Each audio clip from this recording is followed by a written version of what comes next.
Hi, this is Mike Ross, public address announcer for your Toronto Maple Leafs, and this is the Leafs Late Night Podcast, your post-game destination. And now, your starting lineup. Roscoe, the Fanalist, Suthy, Beaner, and Darty Brodeur on the Leafs Late Night Podcast. All right. Go. Base. Base. All right. So I got a new setup if you're watching on YouTube. Yeah, you do. Lava lamp.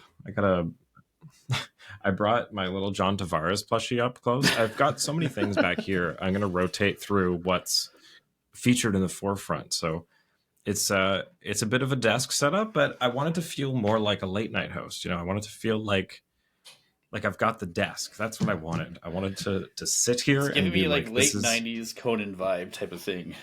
It's exactly what I wanted. The next step is I want a screen. I guess it would have to be on this side. Oh, I'm knocking my desk around. I'm getting used to this still. I want a screen on this side so I can, instead of bringing up stuff picture in picture, I want to just like it could work. I want to be able to do it. That whole pesky door being right there, though. I know. I'd have to completely like 90-degree turn my room, or just something you can pull it in and pull out. Sounds expensive, though. Oh, I could mount it on this wall, and then it comes off, and I just have an arm on it. See, there's just going to be arms out of everywhere, and this is going to become a disaster of a room where I have like 3 square feet of space to move around, and the rest is just stuff. Welcome back. I apologize to your fiance for those great ideas. Her office is next door. She's doing her own thing. This one's mine. This is what I get to do. Fair enough. With production stuff and Leafs bullshit. Speaking of Leafs bullshit, I missed the game on Saturday. So did you, but apparently the Leafs blew a 3-0 lead. We did. I was out at an expensive dinner in wine country, and me and my friend were hand signaling the whole dinner, and we had just. When it got right to the end, it got very solemn for both of us. Reminds me of you and I on set while we're rolling. That's exactly what it was. Yeah. Game was over. Man. 2 double whiskeys over here, please. Oh.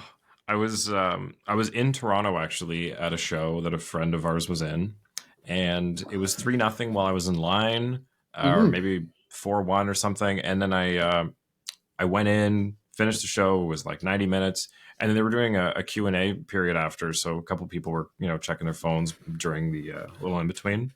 Yeah, and like I heard a couple people mention the same thing, and I went, "They lost in a shootout," and I just hear someone go, "Right? What the fuck?" Yeah, that's not even like the gist of it. 90 seconds left, they were up by 2 goals. So they let when it was 90 seconds left, and then with 6 seconds left, and then they lost in the shootout.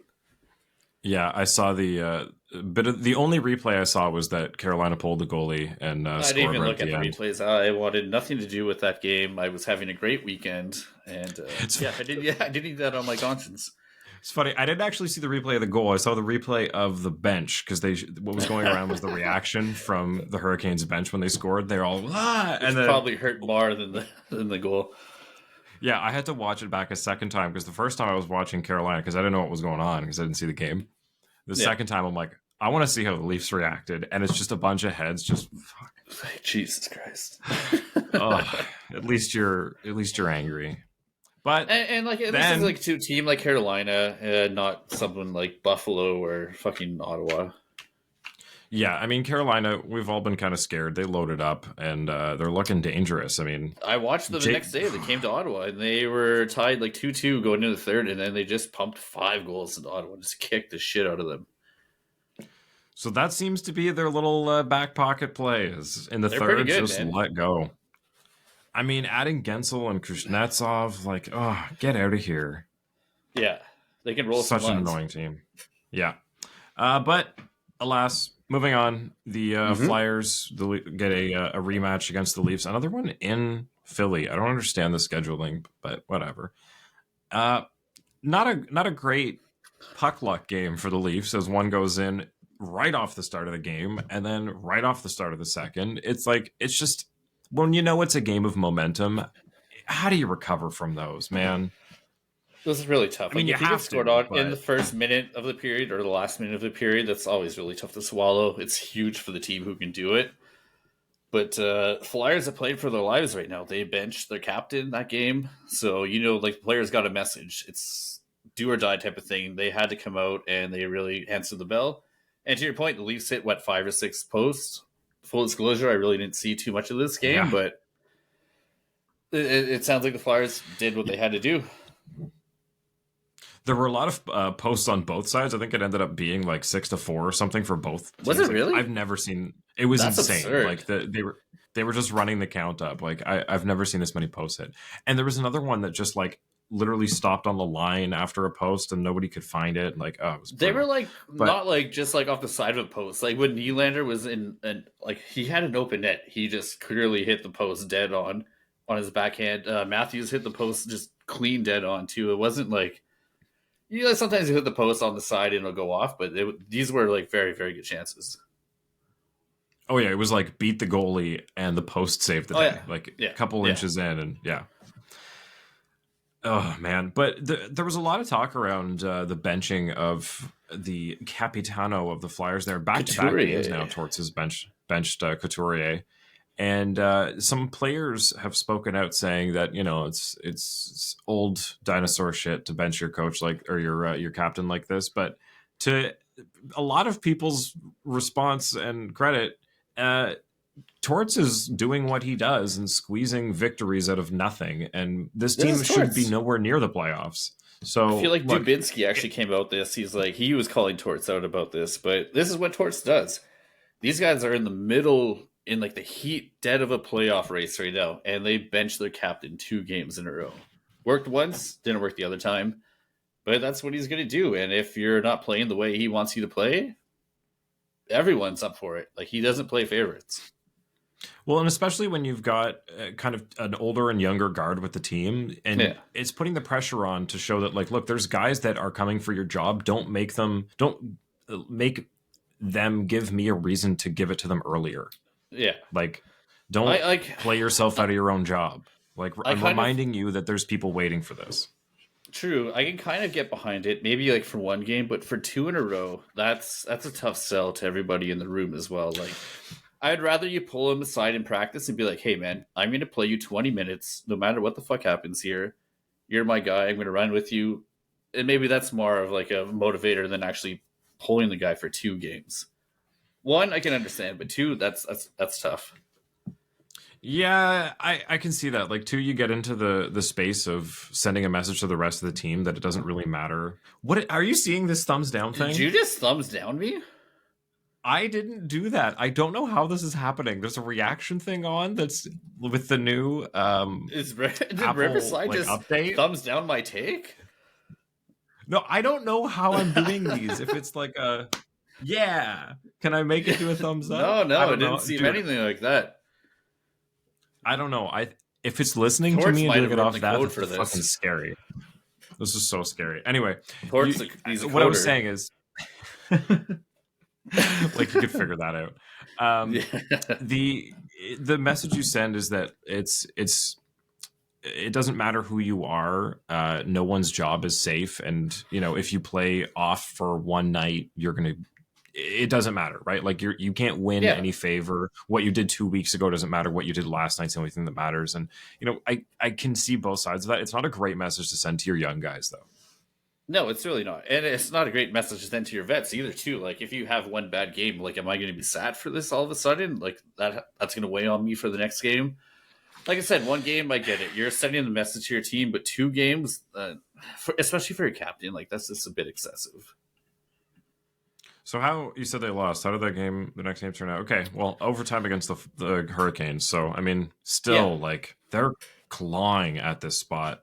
Very much so. Like, they're right on the cusp. Standings, real quick. Where are they at? I was looking at this earlier and I can't remember. Wild card. Philly just is on the currently outside behind Detroit. Philly is currently 3rd in the Metropolitan. Oh. They are a point up on Detroit, and they have both played 70 games. Okay, yeah. So Yeah. That if we were to go to point the they 1 and got 8, they're in 7th right now. that point they got from that game against the Hurricanes put them out of wild card and into third place in the Metro. So that was actually important for them. So I mean, yeah, it's not a win, but Torts is still So what do you you do gotta now? give Like, him a bit of credit. what if he pulls Sean back in the lineup and like he has a mediocre game? What do you do after that? Like, it's, I don't know, it just opens a lot of what ifs.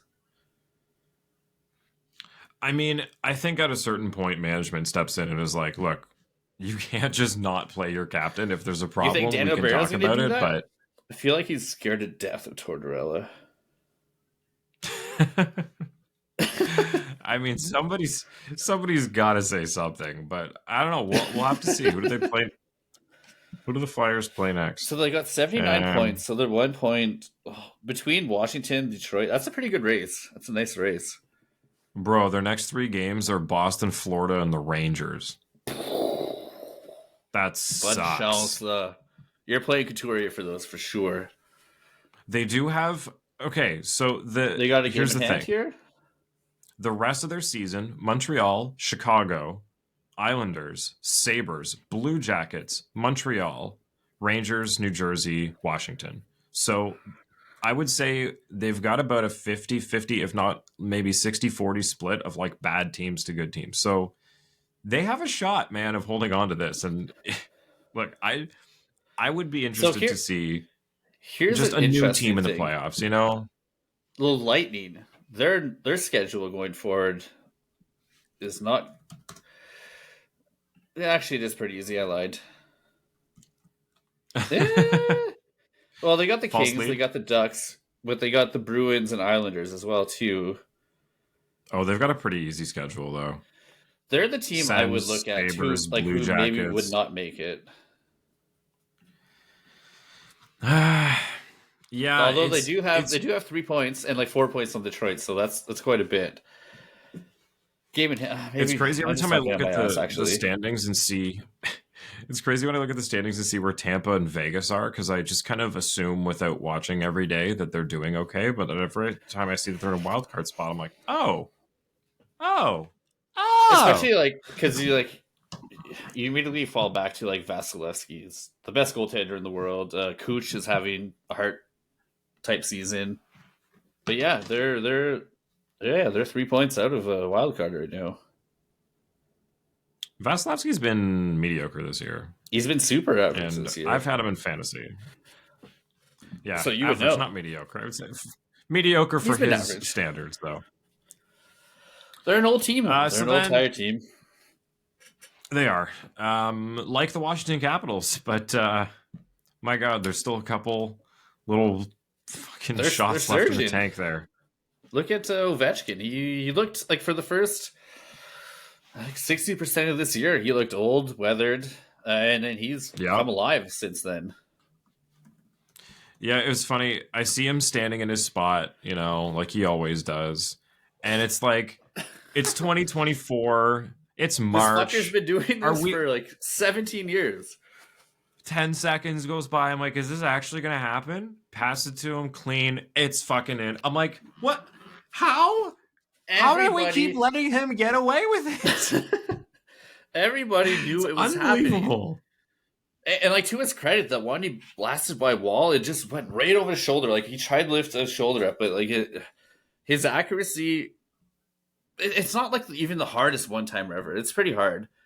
But this the way he puts it in. He does a full Brett Hall. It goes down on one knee.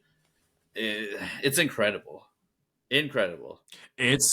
It's honestly, I mean, to make it about the Leafs, it's what Matthews has been trying to pick up this season. He's been taking notes, and that's the shot. He's been picking up that spot finally.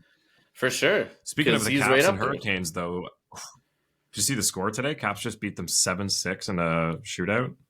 Oh, I saw it was 6-5 with like a couple minutes left in the third. The Caps won?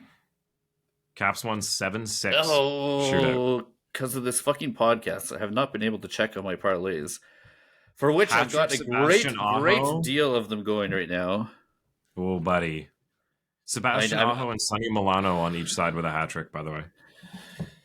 March Madness, buddy. I'm going to have to start a GoFundMe pretty soon. It's been a rough 2 days. And if all goes south, you just blame your interpreter. Would you like to be my interpreter? I will toss you a small amount. If you don't speak French, we can go to some QMJHL games. Oui, c'est ça. Oh man, the reason I was pulling up the Caps though real quick is Connor McMichael, who I have never heard of and is all of a sudden surging on this team. And look, we've been talking about the Penguins and Capitals as being teams that don't prepare for the future and have just had to ride out what they've got. They have parallel trajectories for sure. Yeah. So I have always just kind of operated on not paying attention to any of the... Where's this thumbs up coming from? This is crazy, man. I've just not paid attention to any prospects on the Washington Capitals, but my God, he's 23. Either. But Connor McMichael, this guy last season was with the Caps and had 9 goals in 68 games, 18 points.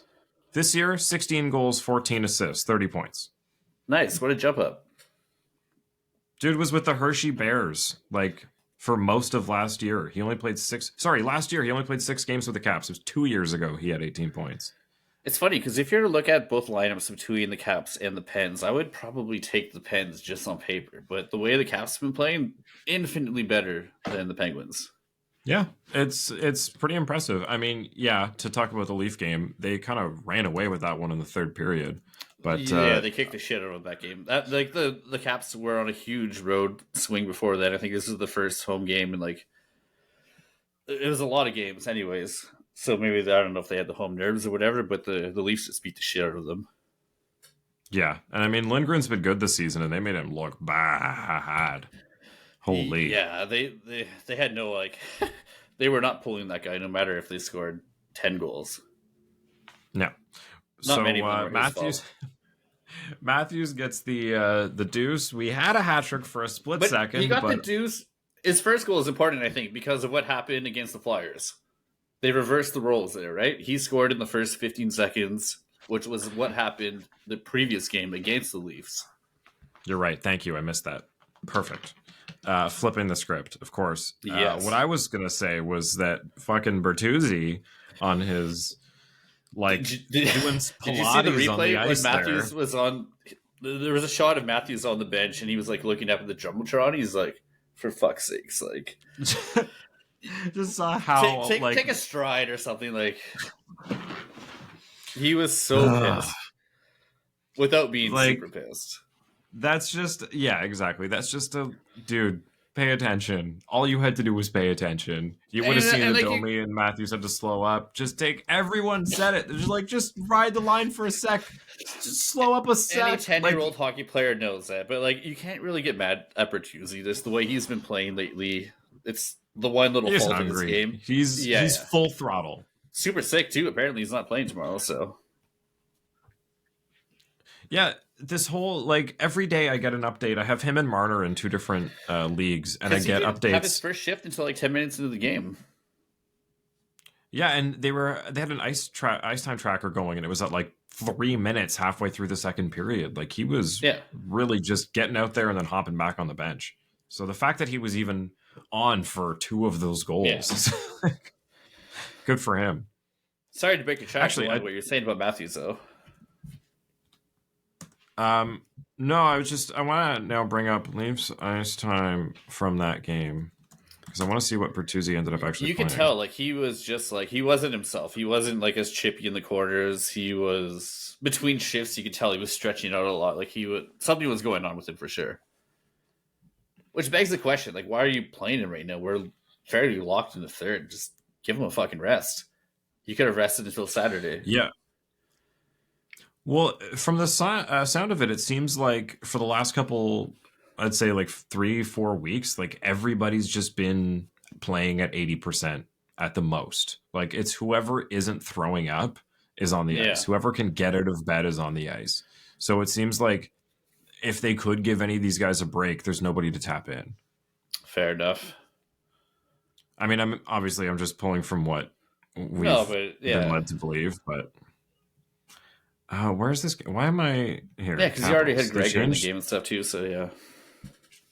Speaking of Gregor, missing a couple teeth now.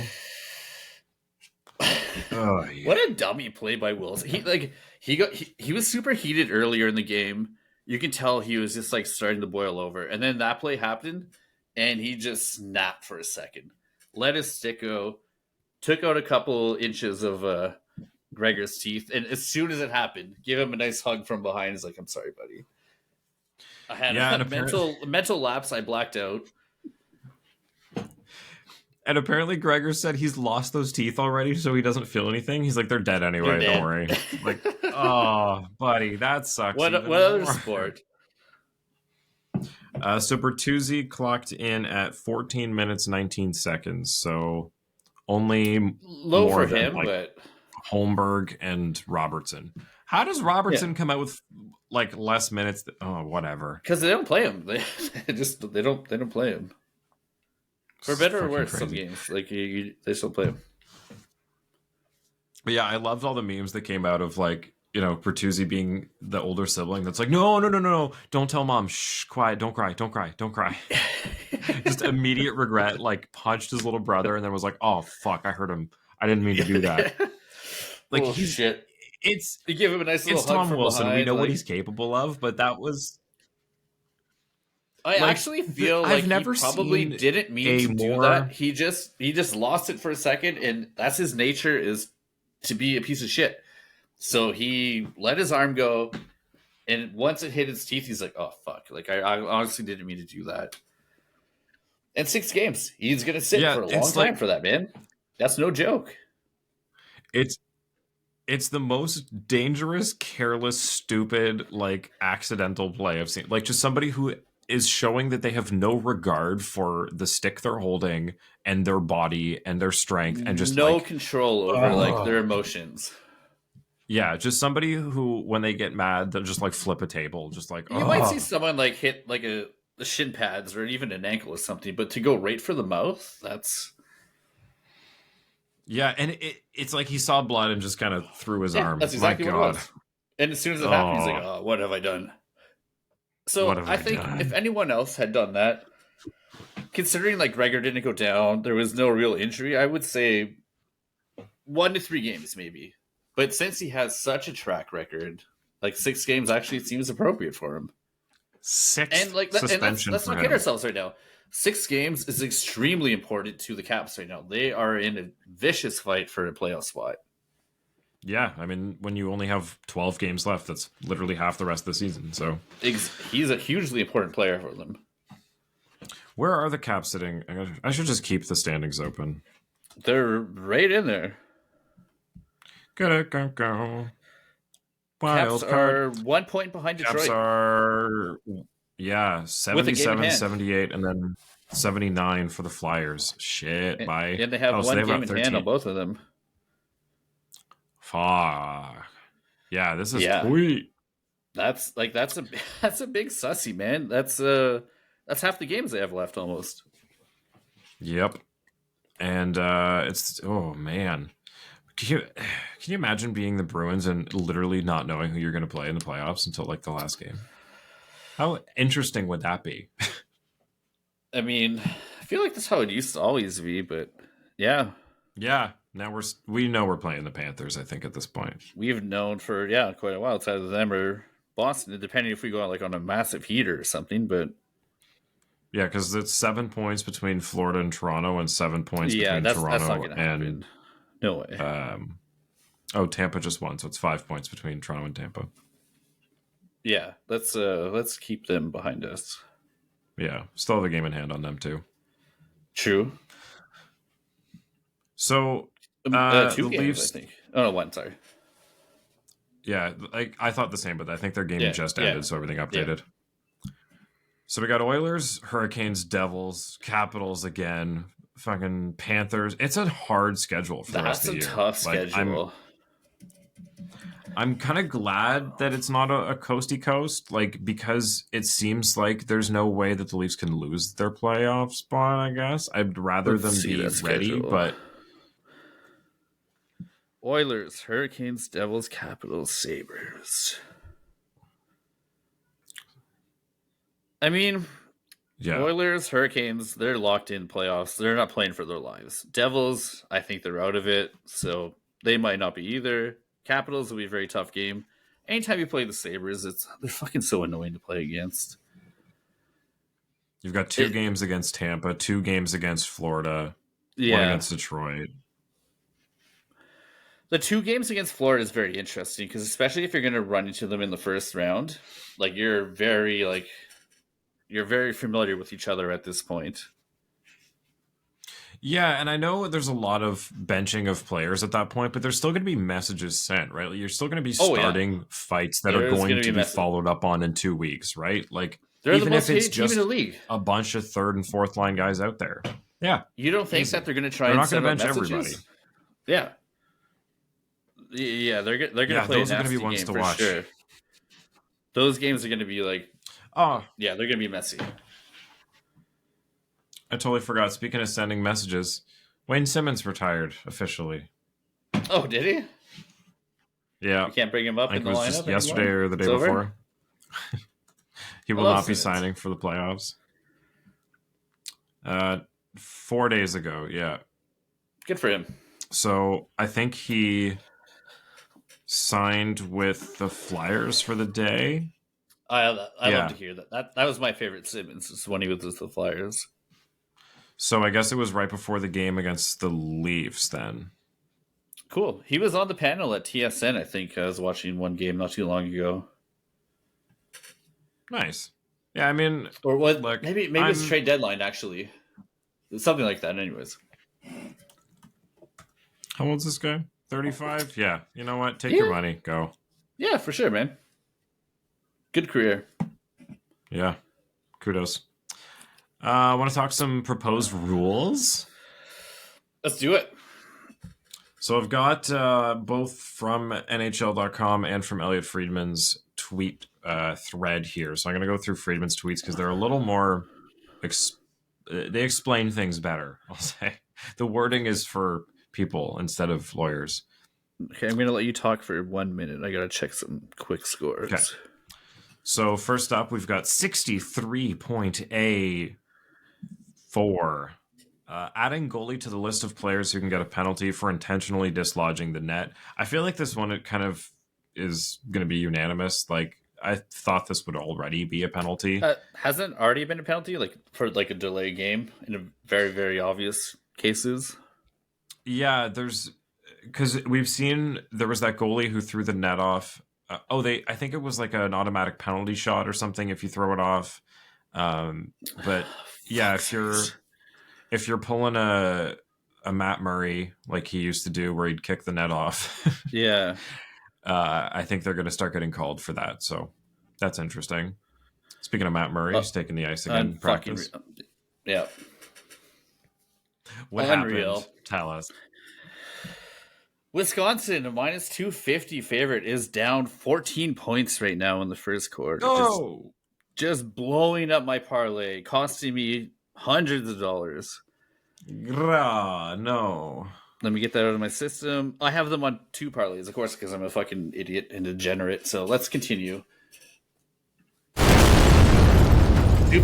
Super fun for Suthy. Okay, on a face-off after an icing. Right now, the defensive center gets a warning for a violation, but the offensive center gets tossed.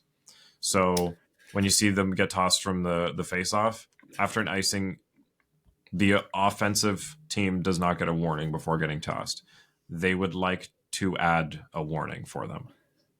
Yeah. I think you get enough of a penalty in not switching your line. I think that, like, that's the penalty for icing. There shouldn't be other little things. If there's other little shit that, like, the fans don't even know about are going on, like, that's one that no one's aware of, I'm sure. Yeah, completely agree there.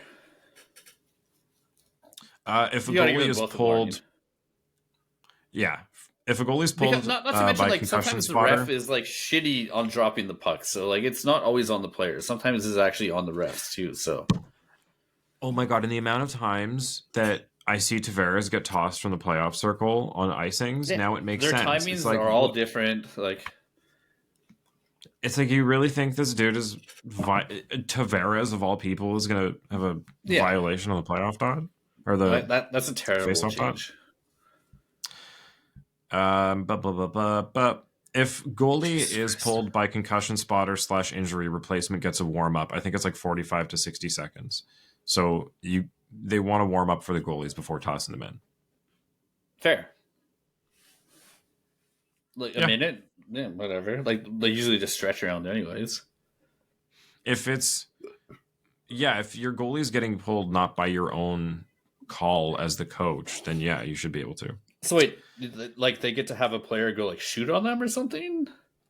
I don't know. It doesn't really specify what a warm up is. Let me see if there's more. I feel like a stretching around is adequate, but shooting would be ridiculous.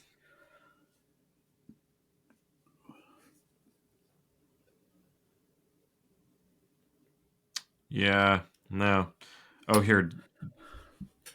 Oh, so when a net has been accidentally dislodged, disallowing a team to make changes and giving the attacking team the right to choose which side of the ice it wants the face-off to take place after the defending goalie or skater accidentally causes the net to be dislodged. That's gimmicky. Whatever side the puck is on, it's the same thing. Like, just keep it regular. Don't make things more complicated. Yeah, that sounds very gimmicky.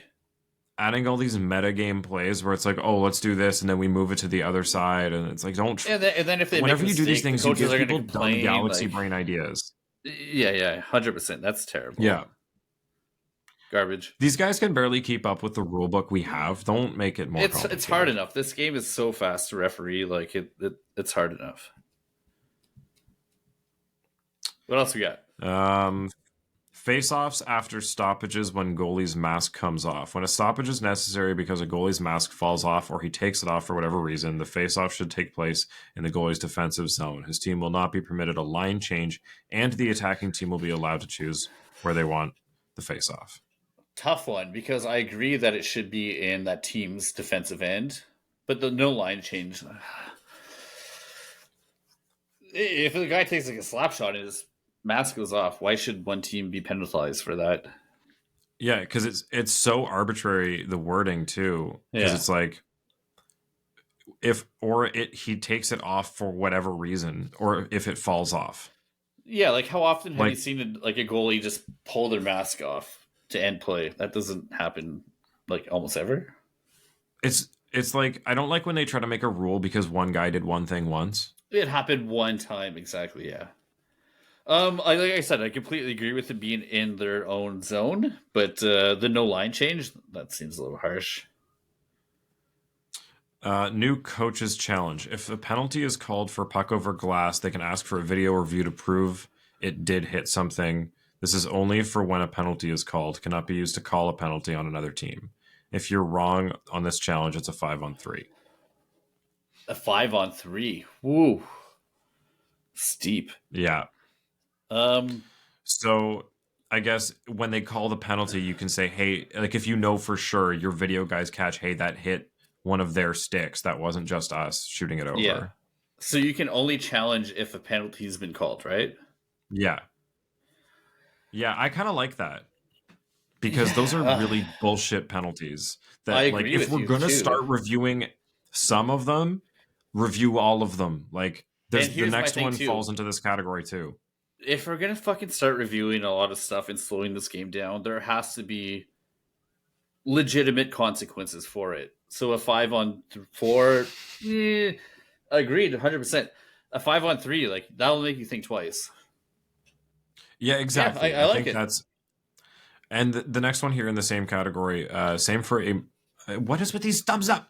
Same for a minor penalty for high stick. Can challenge to show that it was a teammate's stick or own stick. Again, 5-on-3 if wrong. Hate that. Because you're taking out the human element of reffing.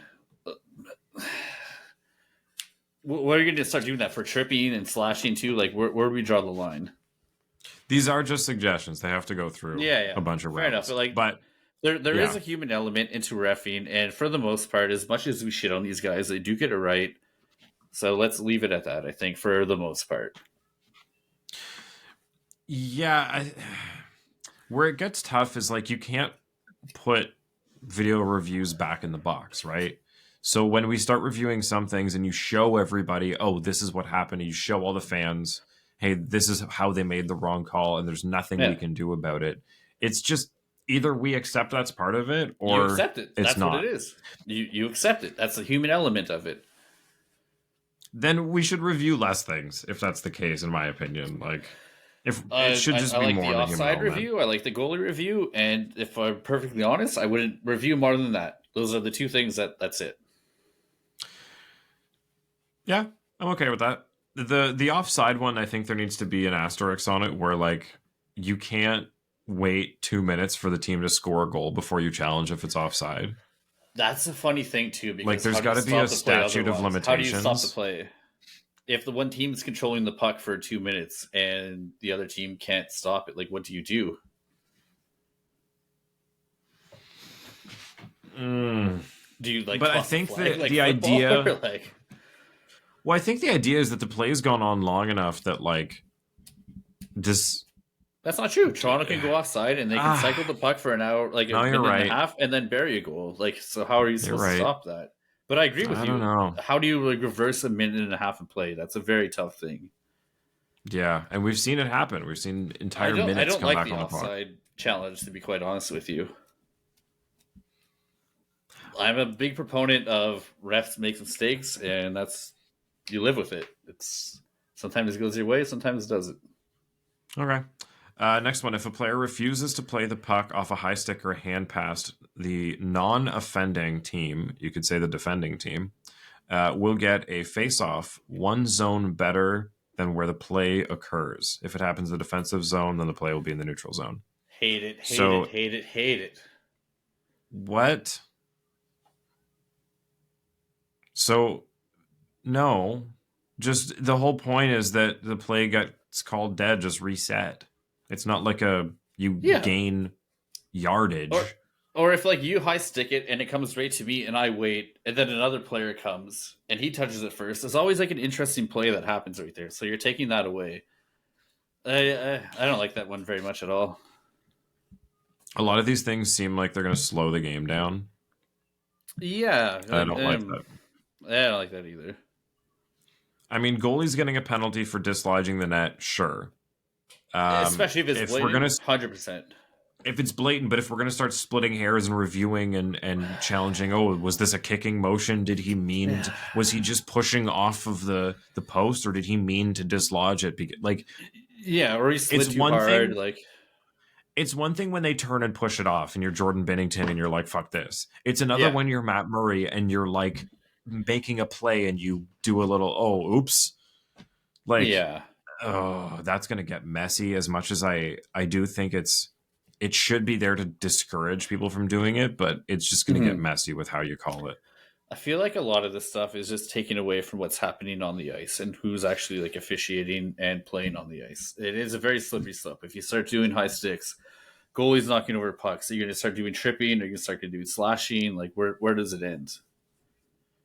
So just by going off of likes on each of Elliott's tweets, the ones that had the most likes are the goalie getting a warm-up if they're replaced, and the review on the puck over glass penalty.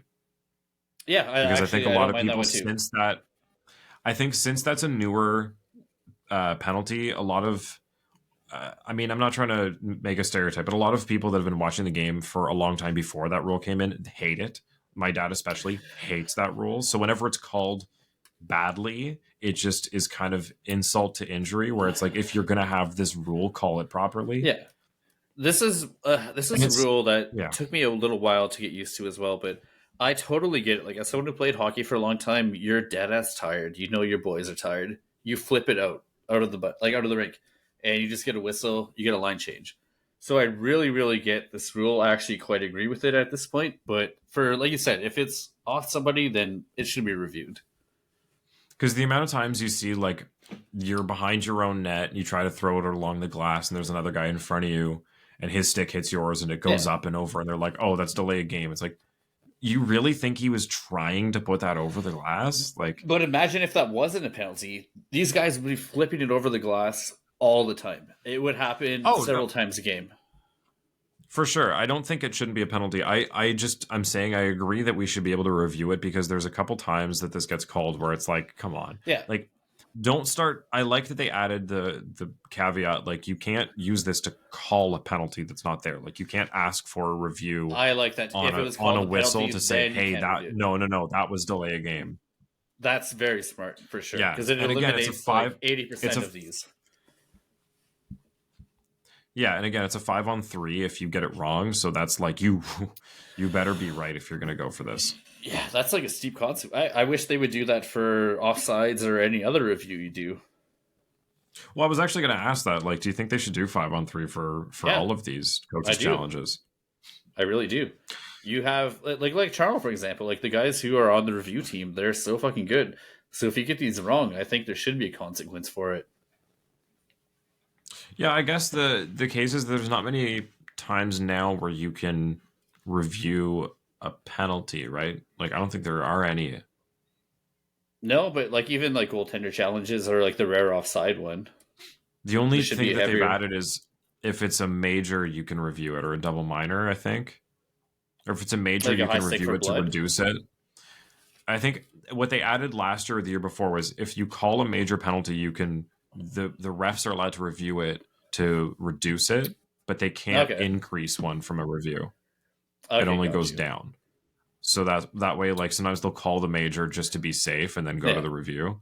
Like I know other leagues, but otherwise, will do like if a goal happens, yeah, like other leagues, if you're in the last like 3 minutes or something, it's an automatic review for certain plays like that. So that I can understand as well. But if you're at like the top of your period or like even halfway through, then tough shit.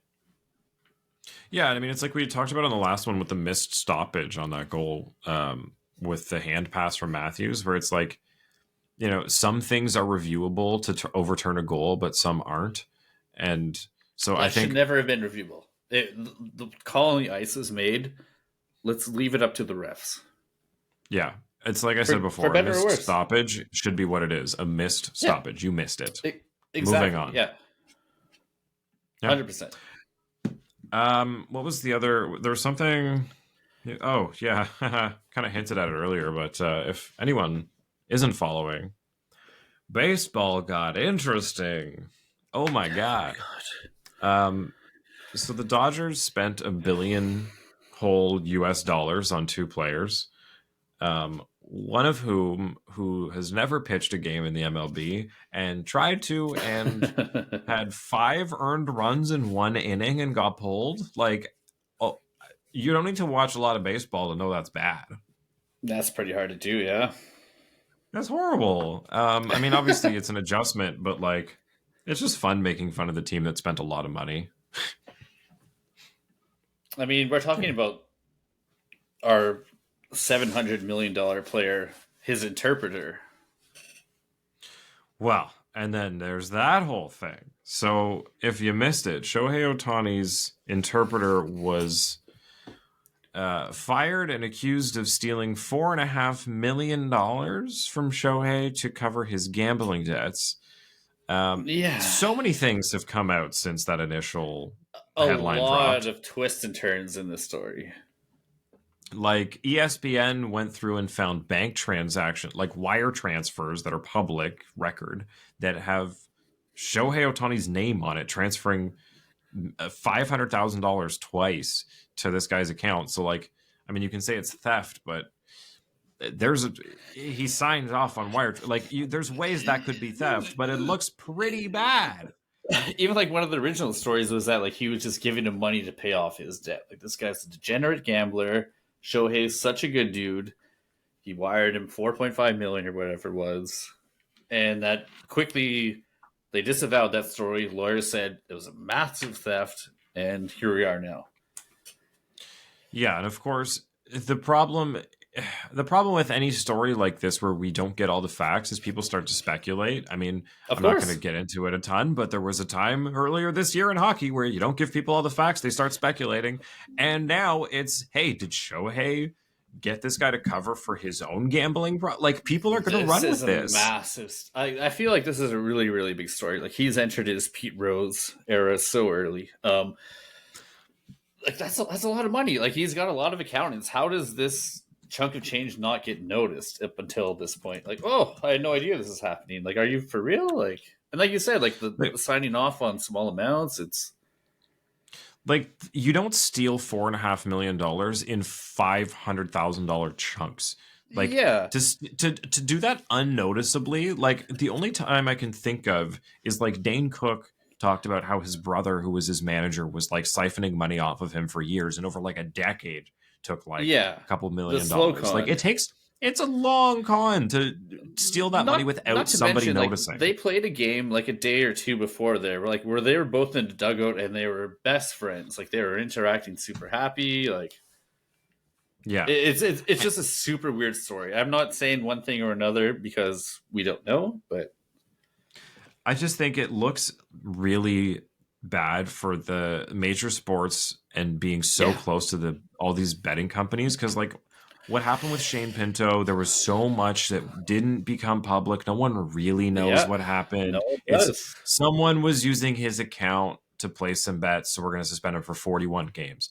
Okay, that's These gambling sites and the money that comes in from it is such a massive revenue right now. So if you're actually to have an infraction, especially with a player like on Shohei's level, that's the biggest story you can have.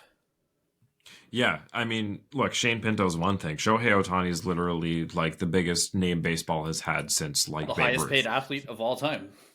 Yeah, so they've really got to figure out the lines here. You know, if you're going to be pushing this so much and it's going to be so much a part of day-to-day lottery gambling as it's become, like, they got to figure out how it affects the players. I mean, they know what they can do and what they can't, but for this stuff, you got to find out how to properly monitor this. They have to like have their accounts go through something. I don't know what it is, but they need to tighten up on this quick, because we've seen a lot of industries be too slow to catch up on the tech. This is one they got to get now. Yeah, or it's going to be trouble. Yeah, you got to really get in front of it, and like it doesn't seem like they're doing a great job of that.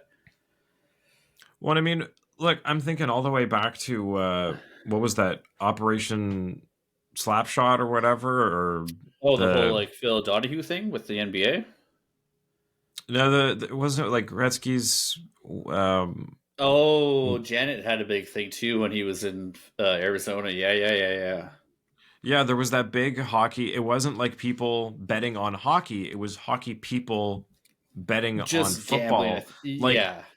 But it becomes a whole problem because it's people that are involved in sports betting on other sports. Because if there's a bit of smoke, then that's all you need. Like, it's almost like the insider trading of gambling, because sports is one of those weird ones where it's almost chance, but it's kind of not, because it's people's efforts individually involved. And if you are in that industry, you have information. Even if you play a different sport, your agent manages people in that sport. Like, you have information that other people don't, and you can make more educated bets than the general public can. So I like, even them betting on other sports gets complicated.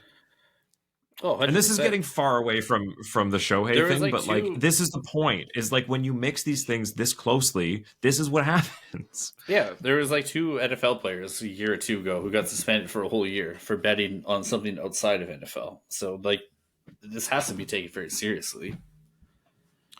Yeah, and I mean, look, you got to give kudos to these people that manage the leagues, because they are. I mean, we'll see what happens with Ohtani, but at least we've seen suspensions that are substantial for these things. Like, they're not taking it lightly because they understand it, the gravity of it, but they're not. Yeah, it's been reactionary, right? Like, they're not putting the safeguards in place to prevent these kinds of things from happening. They're just catching it afterwards and laying suspensions down. So now the next step is, you know, what are we doing here? I mean, like, they're saying they're doing an investigation. I mean, like, this guy is the face of MLB. What are they really going to do here? They don't have a smoking gun or anything. I think it's probably going to get swept under the rug. Yeah. It'd be hilarious if it's some, like, Rogers employee. He was like, hey, I'm going to fucking dig deep into this guy and spurn you for not signing with the Blue Jays. But wouldn't that be sweet? But no, I think it's really suspicious that right off the bat, he came forward and like approached. I don't know how to. I'm sorry, I'm not even going to attempt to say the guy's name, but the interpreter approached the team. Yeah. And said, I take full responsibility for this. Like it almost seemed a little like. But from what I read, we're like gonna do the interpreter this. had like a full interview that it was supposed to be released before all this happened, and they just like canned it. They blacked it out, and the lawyers are like, he was a massive thief. That's all it was. So he actually never got to say his piece before it actually came out. Yeah, this is all so fishy. That was a really big thing. So it seems like they're trying to get a lock on this and control the story, because if people knew that they're just kind of giving a pass to their biggest star, like, fuck, what do you do if Connor McDavid gets caught up in this? Like, you can't, like... You can't even really compare it. Like, you're talking like 16 million compared to almost $1 billion. The amount of money that is involved is insane. Not comparable. But if you're talking like greatest players in the league, for sure. But this is like unlike anything that's ever hit the sports. Well, yeah, I mean, money aside, it's like the person that you're trying to make the star of the face of your sport, the person who's in commercials for betting companies. Easily, like in talks of being the best baseball player of all time. Oh Lord, I am so interested to follow this. So how do you see this actually playing out? I think it's just going to be that this interpreter, the MLB cuts him some deal behind the scenes that like they'll give him some cash and he's going to take the fall publicly for it. They'll make sure he's taken care of, but we can't have Shohei take any heat for this. Like you're going to say, so you think that, Shohei like, takes that's why zero heat for this? I think that he just comes out and says that he tried to he was aware of the guy's gambling problems, but it was tried to help out a friend type of thing. Yeah, like tried to help him out, didn't realize how deep he was, and then I don't know how they're gonna try to finagle the stolen money. Like they came out and said that he stole it, so like I don't know. Yeah, like the whole money thing is just like a side thing. Like that's not on the front burner for MLB. I actually think that they're gonna Shohei will probably get off with nothing. Maybe they paid this guy off on the side. Who actually knows? But he's 100% going to take the fall for what happened, whether he was in the wrong or he wasn't. I don't think we'll ever know that. Yeah, I don't think this one's going to ever be unsealed. But if you got like deep down, I think he knew a little bit of what was going on. Whether like he just wanted to cover his gambling debts or like he was trying to be a good friend or something, but like he knew some shit was going on. Look, Shohei seems like a genuine nice guy, and he just signed an absolutely ludicrous contract. So, look, if one of your friends is like, "Hey, I made some mistakes. I'm in the whole $4 million," it's like, "Hey, I make that when I walk up to the plate every time." Yeah, like here you go. Listen, Jay Ross, I get it. I'm going through March Madness right now. I'm not doing too good, buddy. Oh. How can you help me out? What do you do when when you hit on one? What's your go-to? What's my go-to? Yeah. Withdraw, baby. I leave a little bit of money in the float, and that's all I do. I'm trying to figure out, like, we feel like pre-celebrate as though you've won. Oh, no. I don't do that. I do pretty good, though. I'm not going to lie. I usually win a lot more than I lose.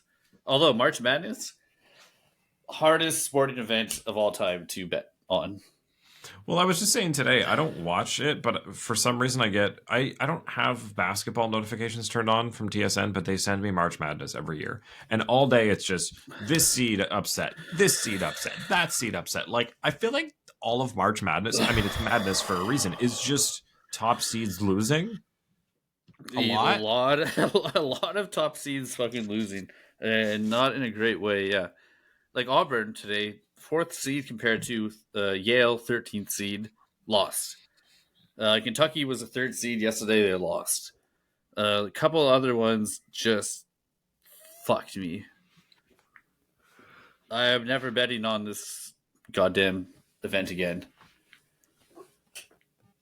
Hey, they're children. Can't win. What do you expect? You can't win. I can't pay rent this month. You know, when you're talking, oh no, I was going to make a High School Musical reference, but this is college. It's a little different. I was going to say when they have to choose between the practice for the musical and basketball practice, sometimes things change for the championship game. I feel like my first introduction into gambling was March Madness, probably when I was like 18 years old, hang out with the homies on March break, doing a little gambling on Proline or whatever. But the first round, the second round was always a lock, and it's just flipped upside down right now. You don't know what's going to happen. No one is safe. My advice to gamblers out there is don't do it. You're not going to win. Don't. Don't. I learned early from playing the slot machines and Pokemon games as a child that this is addicting. I have to cash out so quick the few times that I do go to the casino because I know it. I'm so bad for what if I just no just leave. I know you've been here for 20 minutes, but you won. Leave. It's not about sticking around at this point. I'm a pretty good gambler, but with... In the words of Nancy walk away with $700, just say no. Yeah. Exactly. Yeah. I learned after the first time, I think it was 300 or something I won. And I was like, well, what if I just put some of it aside and I keep playing with this? And then I keep doing that. And then I'm like, how did I lose money? Oh, it happened so quickly too. Yeah. So all this to be said, anybody who's out there listening, let's send out a little prayer to Wisconsin right now, especially to Beaner. You're in the home state, buddy. You did not come on the podcast tonight. You owe me this. A little prayer tonight. We're down 15. We've got 20 minutes left to go. 15? Oh my god. 15 or 20? Being a graphic, we need you to sneak in and give a pep talk, please. Yeah. Give one of your famous pump-up speeches. Under the bridge next time. Oh, man. Okay. Other than, go all of your teams you've put on, anything you want to say before we head out? No. Let's just hope none of the boys get injured towards the end of the season because we're locked into our positioning and it's just going to be a slog the rest of the year. That's all it is. We're waiting for playoffs. Who designed this lovely Beavis and Butthead Bert and Domi shirt you're wearing? Flowbuds. Check him out on Twitter. He's on Etsy. He's got some great stuff. Couldn't recommend him higher. Love the shirt.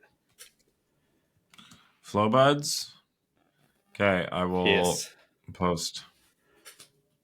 Oh, yeah, Joey Ferguson. He had a great hit on Sportsnet where Domi looked at it and he loved it too. Hell yeah. I love that this stuff is taken off. Look at Beaner's Robodoll Island shirt he had the other day. Same guy. Yeah, Brick Wall, the Mount Core 4. Oh, yeah. He's doing God's work out here. Yeah. It's like I was saying, the Leafs need to start reaching out to people that do fun things like this and do some real collabs instead of having everyone ride the line of copyright. Let's not get anyone in trouble here, but we love the shirts. We do. And it's all within fair use. So it's just, exactly. Let people make more money, In the realm of legality. Yep. Oh, tomorrow I'm going to PWHL Ottawa versus Toronto here in Ottawa. Are you? Yeah, 1 o'clock. Fun. At what time? It's at 1 p.m. I thought you said 11 o'clock. I said, Jesus Christ. Ooh. Okay, but that's fine. Toronto's Lansdowne? on an 11-game winning streak. Yeah. Yeah, they're super good. I've been making a ton of money off that team. Nice. Like a lot. See, this is where I'm like, when I started, I watched the first couple of games of Toronto's season, and they lost the first two, and I was like, oh, you know what? I think I'm going to go with Ottawa. And then it went like, wow. They're so good. Straight match of the NHL. Ottawa just went, bang. What was the stat? They have like the longest winning streak in Toronto history right now, I think. Toronto hockey, yeah. The Raptors have a 15 game, I think, from 2020. Oh, yeah, that's true. They do. Yeah. Yeah. Oh, we're down 10. We got life here, buddy. My favorite is people were commenting saying that, like, oh, you can't really compare this to the Leafs because the Leafs play against 30 teams. It's like, I'm sorry, were they not in the original 6 for an extremely long period of time, and that's when they won their cup? Like, don't not even start. You play against a team that's in front of you. Let's not belittle what these fucking great hockey players are doing. Also, when you only have to play 5 other teams, that means you're playing the team in first place a lot more often than when you play against 31 other teams. And they infinitely know what you're doing, too. Like, that's a tough matchup. Yeah, it's like, yeah, exactly. You're playing series. A fun little thing, too. Like, we've been going out lately, and at the bars, there's always a women's game playing, too. We love seeing this. Yeah, I'm excited to see one in person for the first time. Me too. I haven't been. Some of the reels that I've seen going around of like, you know, they like in Colorado, how they do all the small things. I saw they were doing Taylor Swift at one of the games. They stopped the music like because the game started again, and the whole crowd just continues singing Taylor Swift. So we're probably going to podcast tomorrow. So I definitely want to like have a recap about it. Yeah. I'll let you know what it's like. Right, I got to go back to my my degenerate gambling den. Have fun and good luck. And to all of you, come back soon. We'll be here. Yeah, please. Leafs Late Night. We out. Where's that thumbs up or thumbs down? This fucking thing doesn't know what it's doing.